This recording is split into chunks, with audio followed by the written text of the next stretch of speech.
tonight with chapter 10 of the book of Nehemiah. Now, we're going to do a little groundwork before we actually get into the text, because what we're going to be witnessing here, it's going to be very helpful that we have some preliminary understandings about a certain subject before we begin looking at this chapter in depth.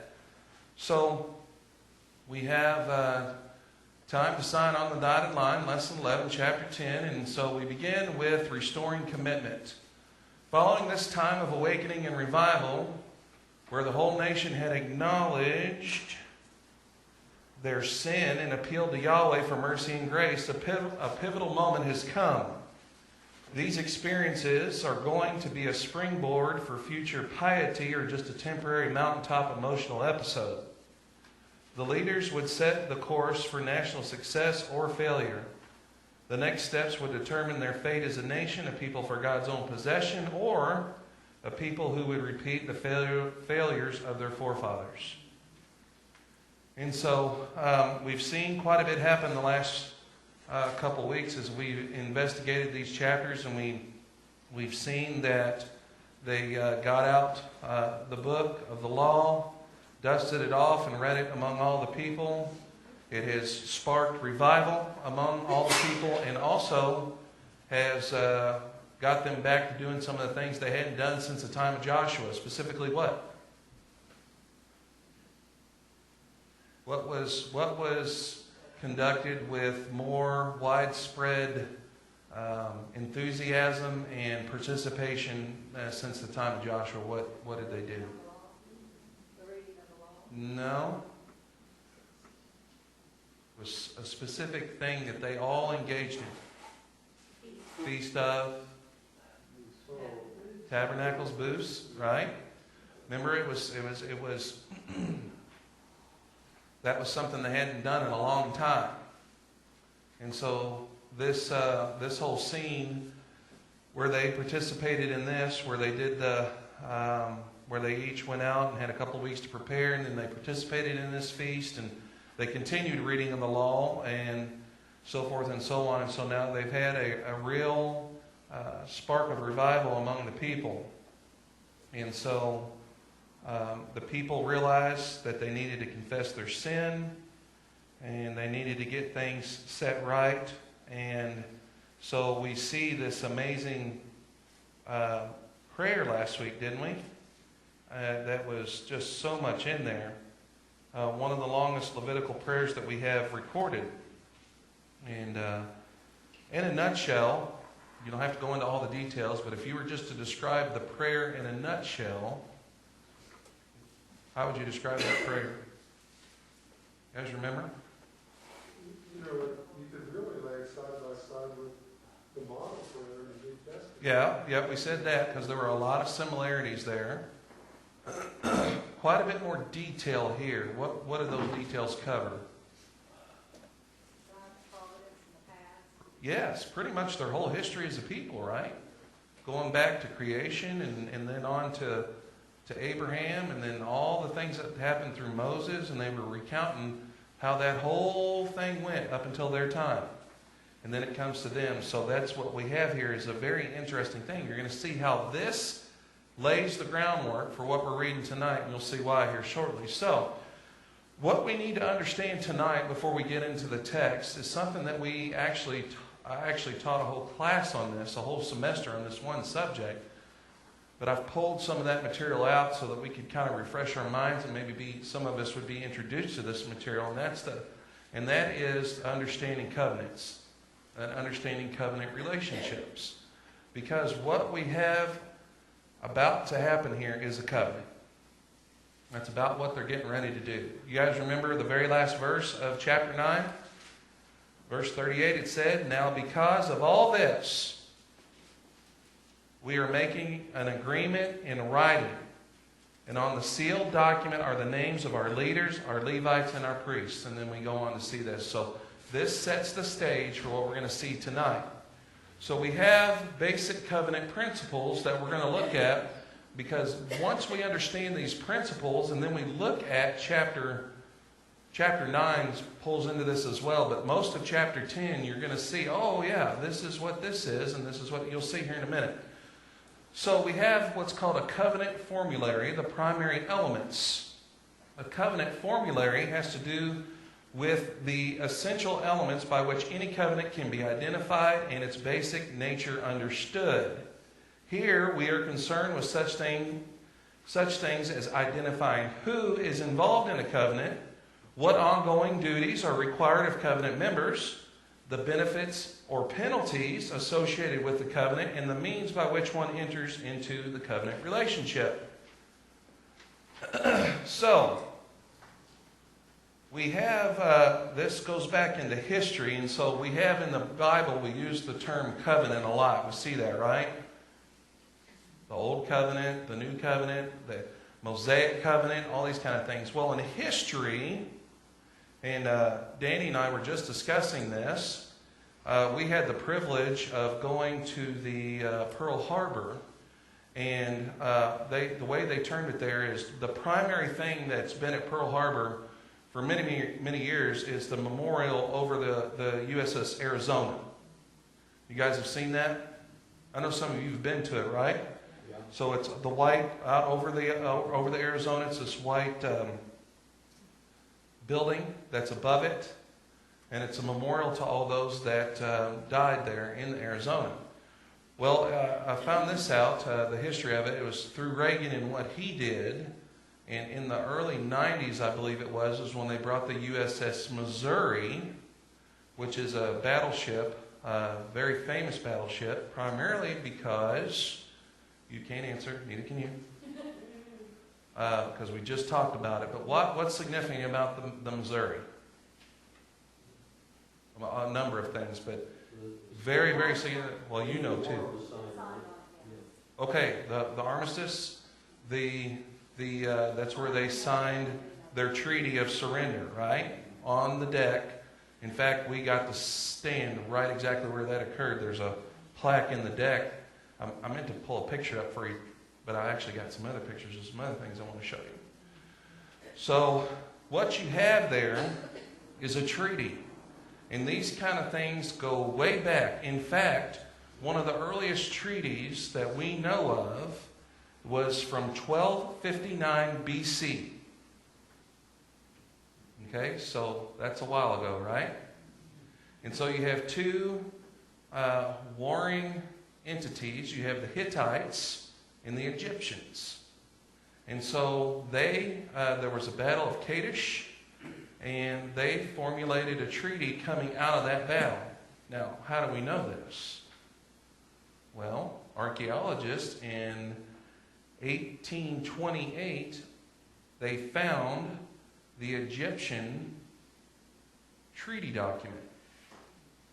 And here's what it looks like. Oh, rats. There it is. We'll come back to that. All right, now that's a wall. Now, of course, from where you're sitting, you're like, that's a wall. But the whole thing's covered in hieroglyphics. And I've pulled up a little section of it so you might be able to see a little better there. Can you see a little better? Especially on that left column, right? And so what we have here is a treaty document that explains all the different facets of a treaty document from history. Now, if I did an extensive research on this, but from what I read on some basic research, so if somebody wants to really dig into this and find out if I'm right on this or not, but this is one of the earliest ones where they actually have both treaty documents from both civilizations, because they found from the same thing the Hittite one in 1906.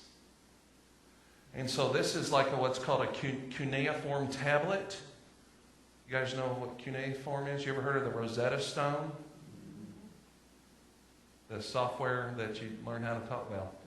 What it is when the clay is soft, they make markings of pressings into the clay, and then when it dries and hardens, it makes it permanent. So this is that kind of tablet. I kind of got that a little bigger as well. So this is the Hittite version of this treaty. So they actually have both the Hittite and the Egyptian versions of this treaty. Now, I'm going to back up because we need to talk about the elements of a treaty, a historic treaty. Now, and we're going to see how this plays over into covenant, how covenants were formulated in that time as well. There's amazing correlation between historical treaties and covenants that we're going to see. So in a historic treaty such as these, they found in both of these things, backing up to it. They found these elements. There's a preamble, okay? And that gives the title and name of the great king who's offering the treaty. So what I did not find in my research on this is who was offering the treaty and who was the king and who was the vassal in this. I'm guessing it was Egypt, but I don't know that for sure. I'd have to look that up. So one of these entities, whether the Hittites or the Egyptians, was the dominant power, and they're the one, so that the name would be mentioned in this preamble. Also, there would be a historic prologue. So there would be a list, past benefits of the sovereign upon the vassal. So what they would do is they would state in here, here's how we've dealt with these situations before. And all the different things that have happened historically in these same situations. Okay? Pay close attention to this because you're going to like this. Then you have the stipulations and terms. These obligations or duties required of the vassal. Okay, so if we go back to the Missouri with the emperor, they wanted a conditional surrender.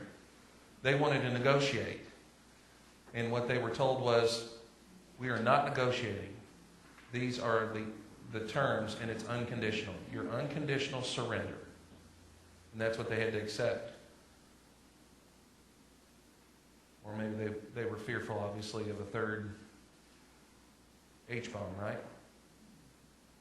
So, stipulations and terms. You will abide by these terms or there will be consequences. These are the terms. Then you have the covenant document that's actually in some way, and that, as we saw here, that was preserved. Right? Preserved and also displayed on a durable substance such as stone, metal, or clay. Is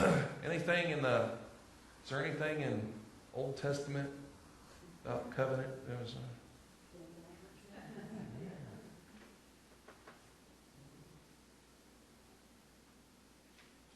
the whole covenants class, I really enjoyed it.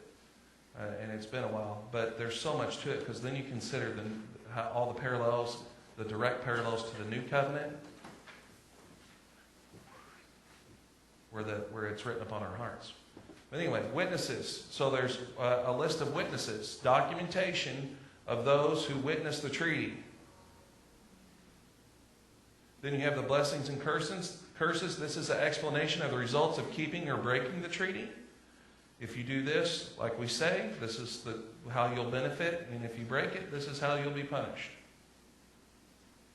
And then we have the covenant oath. There's some sort of act of acceptance which made the agreement binding on both parties. So, now this is a historic treaty. When we get into biblical covenants, you're going to see that there's a lot of parallels here.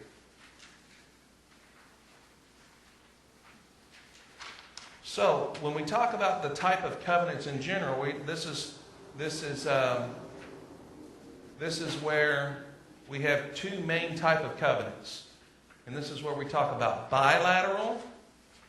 Bi meaning two, right? So there's a bilateral covenant and a unilateral, one.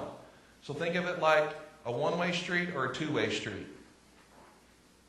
Okay, so in a bilateral covenant, this is a type of agreement where equal or semi-equal parties bargain with one another to arrive at the terms of the covenant.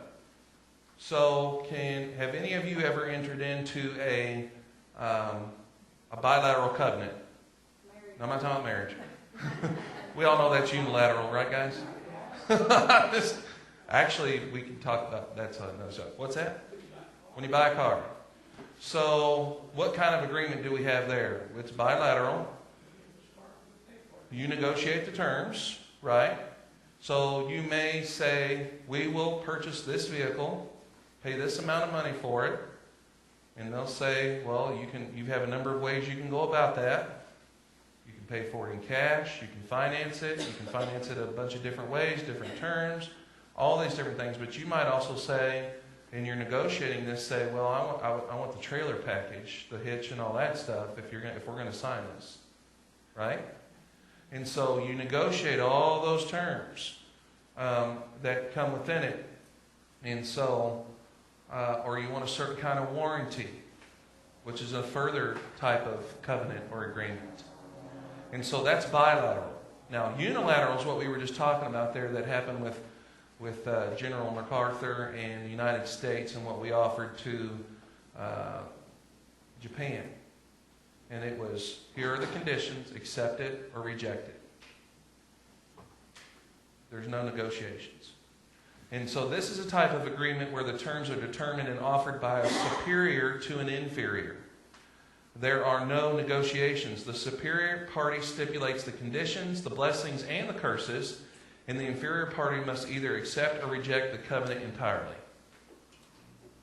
So that's what we have when we talk about there's two basic types of covenants, unilateral and bilateral. And so while we sometimes behave like biblical covenants are bilateral, they're unilateral. This whole idea of a superior to an inferior kind of comes into play when humans are dealing with God. It's just slightly unilateral. That's sarcasm. Okay, I want to make sure everybody is on board with that. So, we have these two primary types of covenants.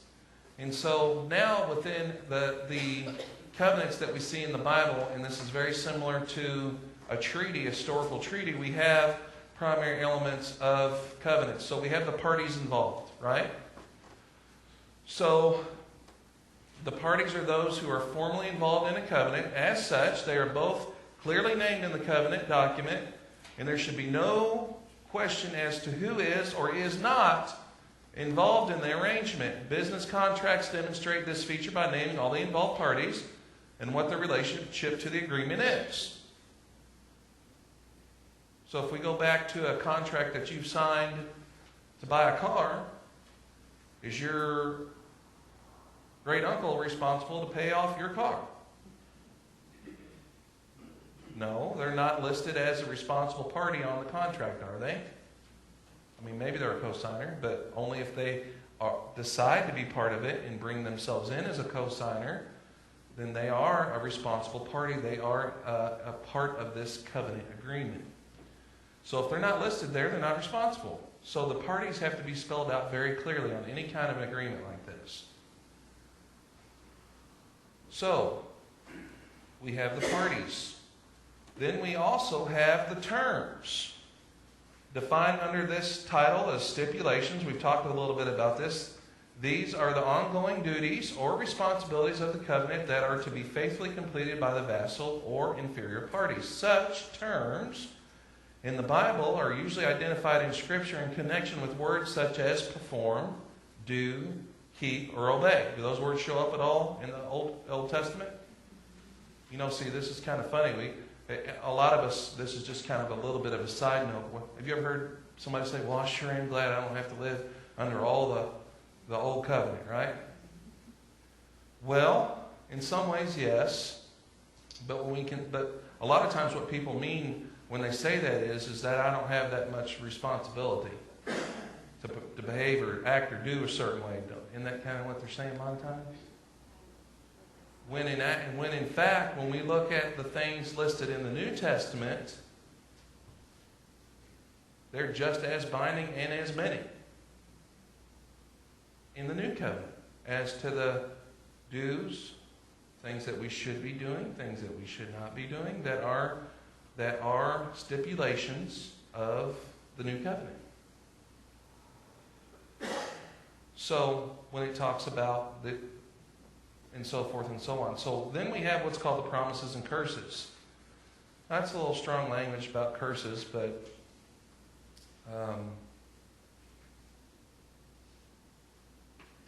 if you fail to make 5 or 6 car payments, there will be curses.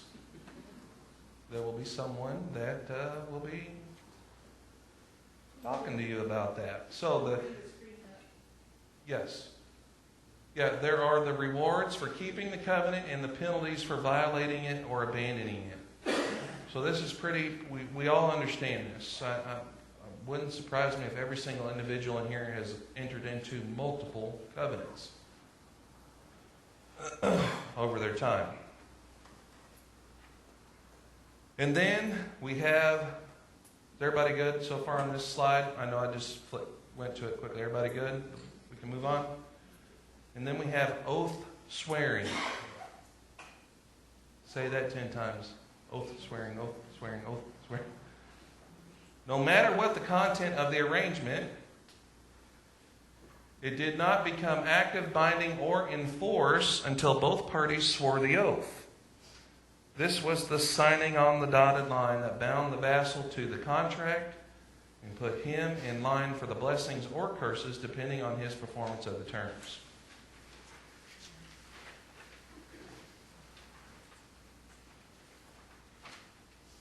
Again, a little bit of a side note.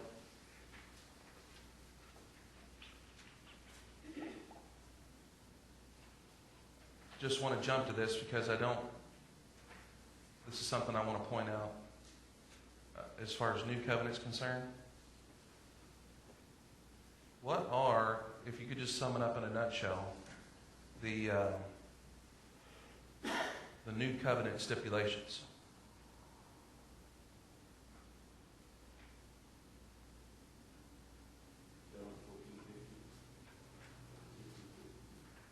What's that say? Okay. That's a good summation. If you love me, you will keep my commandments. If you could break it down a little bit, well, just some of the are there any other stipulations as to how you can enter into this covenant and stay in the covenant? Endure to the end. So that's the last part of where I'm headed here with this. How's that? What are the stipulations that allow you to enter into the covenant? You hear, believe, repent, confess, be immersed, live faithfully. If you were to sum up the new covenant stipulations and conditions, if you pull any one of those out, are you in violation of the covenant? Right? Or you never properly entered into it if you didn't include one of the first, right? And then what you said, live faithfully, summed up that if you love me, keep my commandments.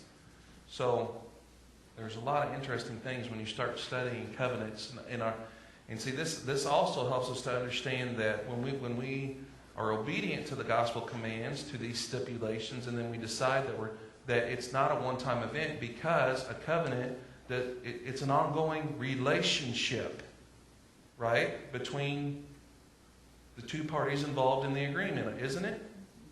And so if either one breaks the covenant, then see, that's why we have such strength and hope and joy, is because we know that God is faithful and just. He will never break his side of the covenant, never.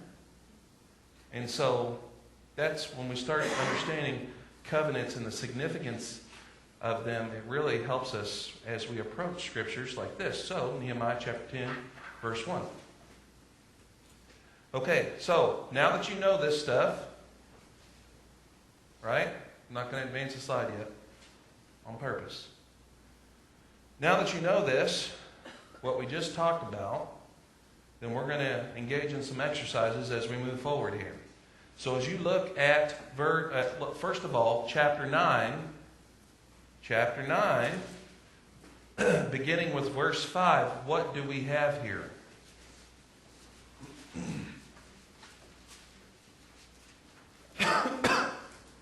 What do we have here? Now think about what we just talked about. Chapter 9.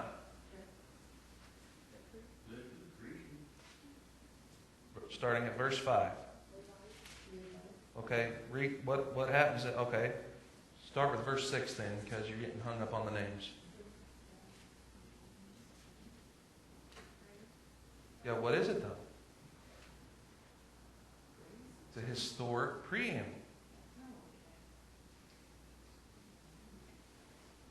You guys see that?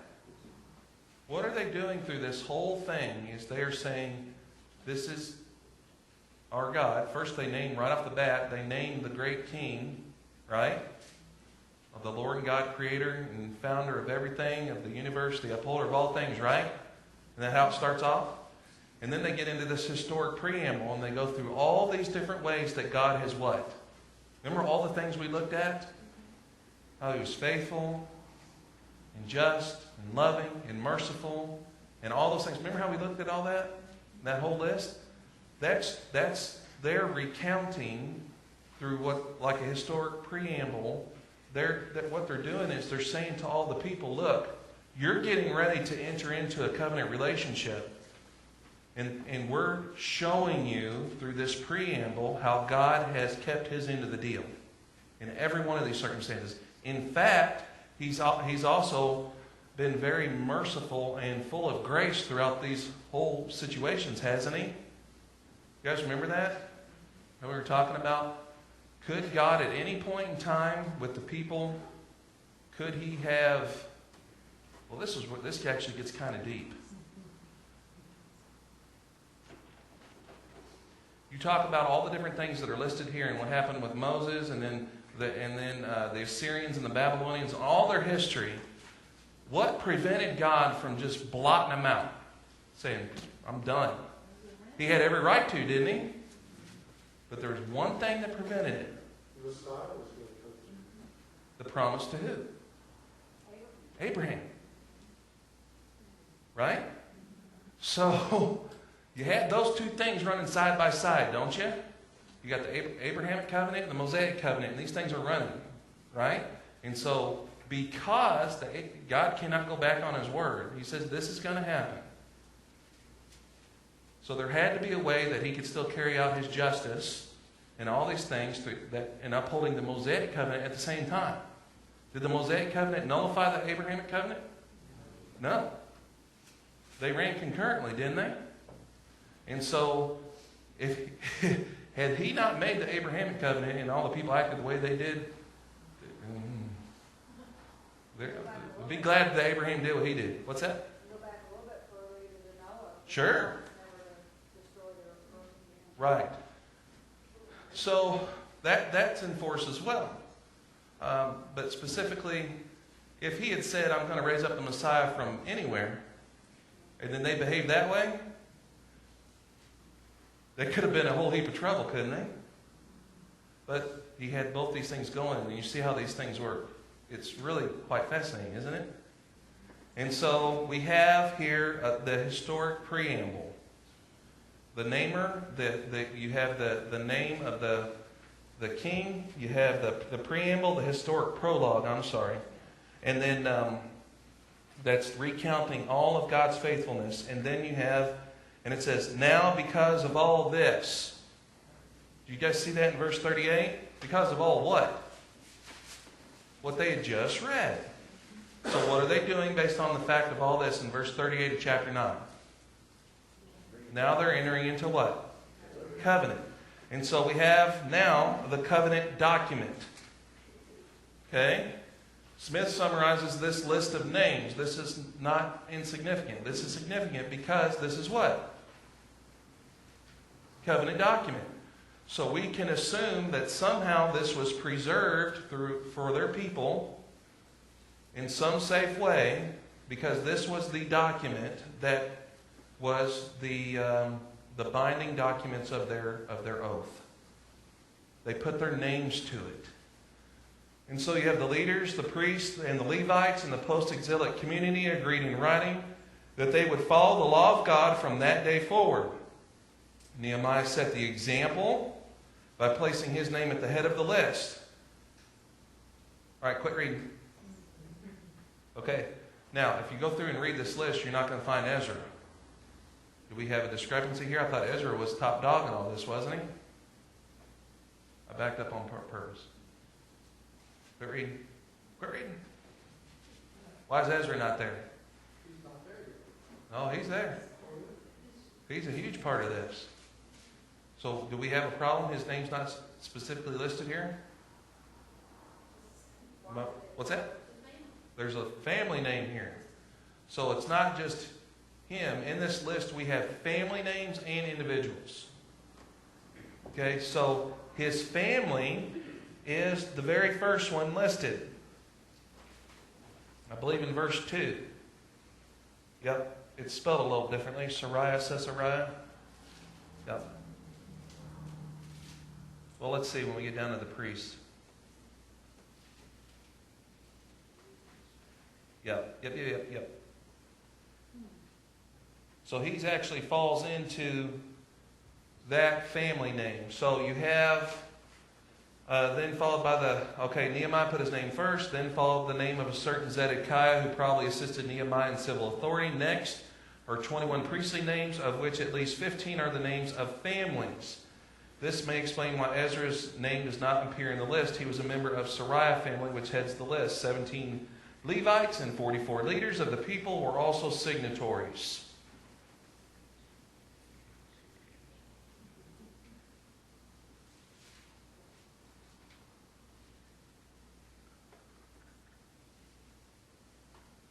Yep, I think there's a spelling discrepancy there between what Doc Smith had in his book. I'll have to double check and see if what's going on there. So we have the covenant document. Now we know it was preserved somehow, because we're reading it, right? So it was preserved somehow when we talk about the covenant document. So that's verses 1 through 27. You've got this whole list of names. So then you come to verse 28 and 29. It says, "Now the rest of the people, the priests, the Levites, the gatekeepers, the singers, the temple servants, and all those who had separated themselves from the peoples of the lands to the law of God, their wives, their sons, and their daughters, all those who had knowledge and understanding are joining with their kinsmen, their nobles, and are taking on themselves a curse and an oath to walk in God's law, which was given through Moses, God's servant, and to keep and to observe all the commandments of God our Lord, and his ordinances and his statutes." So, when we go back to our the treaty elements and also the covenant elements, what do we have here in this? What do we find here in this document, or in these two verses? What part of the covenant is this?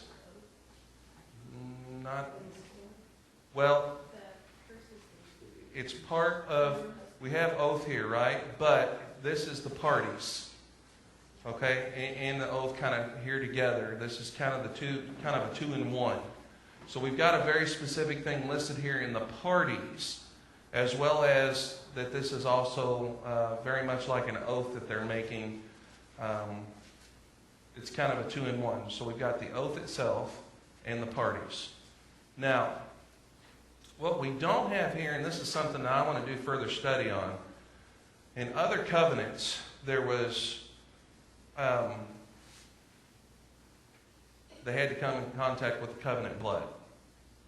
So I'd like to do some further study here, is if they are invoking the blood that they came in contact with at the Mosaic covenant as being part of this, that they are wanting to partake in that they're renewing that oath, and therefore that we don't have a record here. See, what they would do to cut a covenant, literally what they would do is they would split an animal in two and then walk between the split halves of the animal. And that's when they would come in contact with the blood of the covenant. Now, we don't have that here. So, detailed for us. So what we do have here is a recounting of the Mosaic covenant. So I'm wondering, and this is maybe something you guys could investigate as well, is if they are invoking that as we are renewing that covenant. So anybody have any thoughts on that? That's actually kind of deep. I'm kind of reminded of, when we go into the covenant now, baptism, Mm-hmm. there's been one that had sinned and run so far, beaten path, so to speak, but they want to come back and be rebaptized. There's no really necessity to be rebaptized, because God's grace is continual, progressive. So what we have here is a repentance. Repentance. See, I just wonder if that's kind of what's enforced here. To be something that's a very interesting thought and parallel you have there, that you're bringing out there. So I appreciate that thought. So we have the covenant oath. This community was united in its commitment. Everyone, including women and children old enough to understand, joined in the oath of allegiance. The list here of priests, Levites, gatekeepers, etc. points to an ordered community, restored to the traditional organization established centuries earlier. Furthermore, this community was sensitive to its calling to be separate from the people, or peoples, you could say. So we've got there verses 28 and 29, and then we have the rest of the chapter, which is 29 through 39, or 30 through 39, I'm sorry. 28 and 29 was the covenant oath, and then 30 through 39, the covenant stipulations. Now, back it up. All right, let's look through this. Now, you've got some stuff here, but I want you to help me point out what we have here. So, we're looking at the stipulations that they're placing on themselves, in essence. What stipulations do you see as we read through here? So, read through, and when you come to a stipulation of this agreement, I want you to see what you find, and we'll try to list a few of them here, because there's quite a bit here. So what do you find? What's that? Okay. So what verse is that? Okay. Okay. Purple's no good.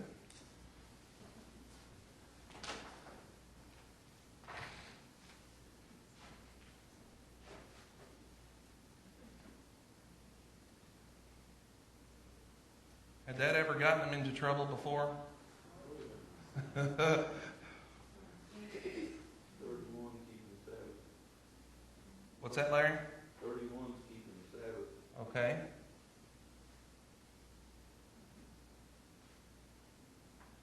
What else?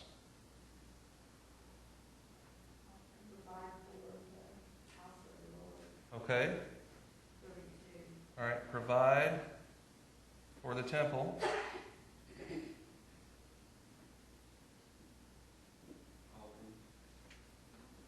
Yeah, a whole host of different offerings, right? So this provide for the temple takes quite a number of forms, right? So what forms does this take? What do they say?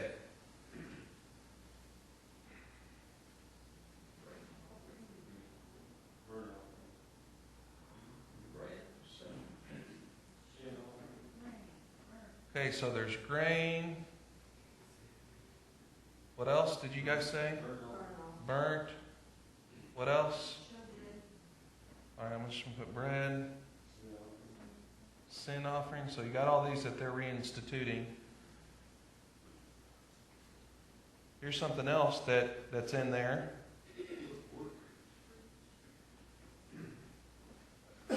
Firewood. You guys see that?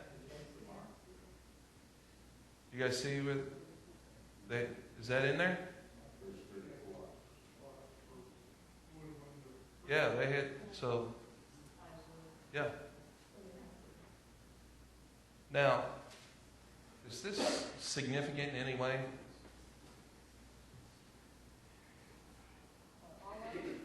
No, the wood. Just because, well, they're all significant. This one threw me off for a little bit.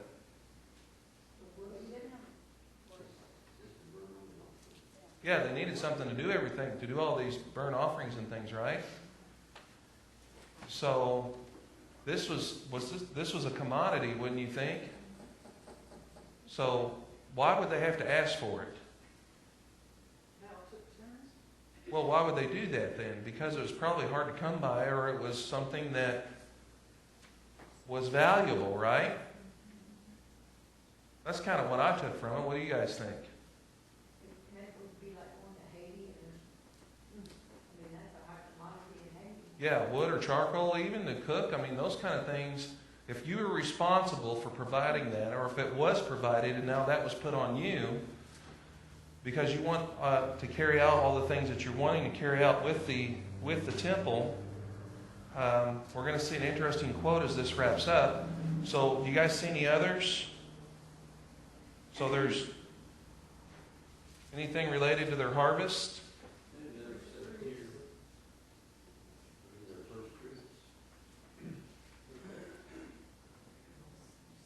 A tenth, right?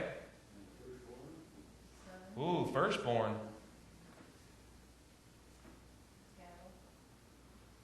Does that include does that include your children? That's a yeah, we could talk about how you had to redeem, right? Yeah, so this is a significant list here, right? So have they listed a lot of stipulations?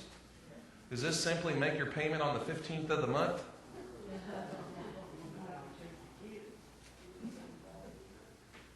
What kind of commitment are they making here? Their tithes. How would you describe the magnitude or lack thereof of this commitment? It's huge, right? I mean, think of their culture and how they survived, how they made their living. What kind of culture, what kind of society were they? Were they manufacturing? Textiles? They're agricultural society, right? Okay, so now you're taking 10%, right? Had they been doing this to this point? Was this going to hurt? This is a sacrifice. Not only that, is Persia still in the picture? Persia? So what does that mean? They're getting their cut too. So is this significant? The wine, the grain, the first fruits, their animals, their livestock. They also had, 31 also talked about having to let the ground rest every 7th year plus cancel the debt. So there's another one. stipulation that can really put a burden on them. Sure. They have to have food for that year, and they're going to cancel your debts. Can you do that word forward? That's basically, I couldn't, say No, I can't see it. You know, Brian, Yes, sir. that, if we do what God tells us to do, it's not gonna be a broke illness. I mean, Right. It's really not, Why? because, yeah, we're dedicated to Him. Right. Because, all right, what's gonna, you're bringing out a good point here. Because all these covenants have a section called blessings and curses. So, Doug, I think you're pointing out that if they do this, then they know they're going to be blessed. And that's evident in a lot of our lives today. Absolutely. There you go. Test me. Your storehouses will overflow if you guys are obedient with the proper, now not just obedient in practice, but also you have a proper heart too. Because we always just associate the action, but we always have to remember their heart has to be in the right place too. That was Old Testament too. Okay, yep. I was holding back on purpose.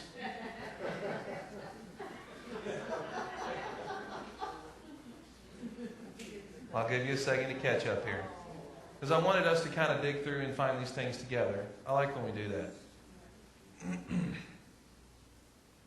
Marry outside the Jewish faith, do business on the Sabbath, or neglecting caring for the temple, They will let the land rest and cancel all debts every 7th year, pay the annual temple tax, and tithe the tenth of their harvest and bring it to the temple. This is a big deal.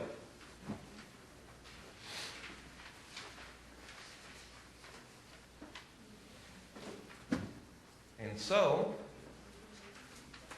we have here a huge commitment that they are willing to make. But they do know, why do they know that it's going to be okay if they make these sacrifices? It's going to hurt in the short term, but why do they know this? What did they just get through doing? In chapter 9. God is faithful and just.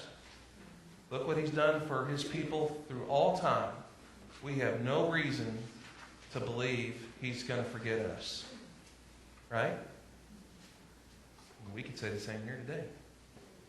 So, in doing this, the Jews become a people of the book. You guys remember we talked about that? They live by the teachings of Moses. When they step out of line, leaders confront them. We're going to see this coming up in the last chapters of this book. Unfortunately, Nehemiah has to go for a bit. Back to where he come from. And some things go on during that time. So, the significance of what is being pledged here must not be missed. For years, the Persian kings had taken responsibility. Did you guys get this? For the maintenance of the temple service. Remember what happened with Ezra? When Ezra did his thing, we just brought this up briefly. Remember Ezra? Who provided the stuff that got temple worship up and going and provided for all that? The Persians, right? You know, as far as oppressors, they weren't all bad. These guys. I mean, they were way better than the Assyrians and the Babylonians. And so the Persian kings had actually taken responsibility for the maintenance of the temple service. Now the Jews were assuming that responsibility. This would be a heavy burden for a relatively small and poor community. The religious zeal triggered by revival led by Ezra and Nehemiah now was being translated into concrete deeds. And this last statement has been, we've read it before, but this is significant. A faith that costs nothing is worth nothing. I think you can substitute some different words in there.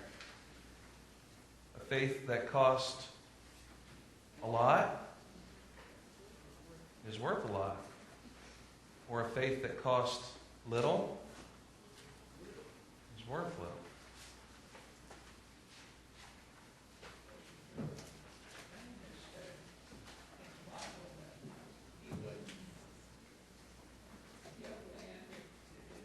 Yes. David, at the end of 2 Samuel, he has caused an epidemic to break out because of his sin. A bunch of people die in a pestilence, and he goes to somehow stop it. And he says to the guy that he's going to go to the threshing floor of, I forget his name. Anybody remember his name? Let's start with an A. Mr. A. He says, here, take the land, take what you need. You can have it. And David says, I will not offer to the Lord pretty much that which doesn't cost me something. And so I've always appreciated that. That whole account, what David had a way of, he had a way of really goofing things up and then doing some good things on the tail end sometimes. Very interesting, yeah, but a faith that costs nothing is worth nothing, and that's straight out of Smith there. So any thoughts or comments as we wrap up chapter 10? We're going to be heading to chapter 11, and we may lump in chapter 12 with this. I'm going to see how this plays out, because pretty much what we have in chapter 11 is another list of names.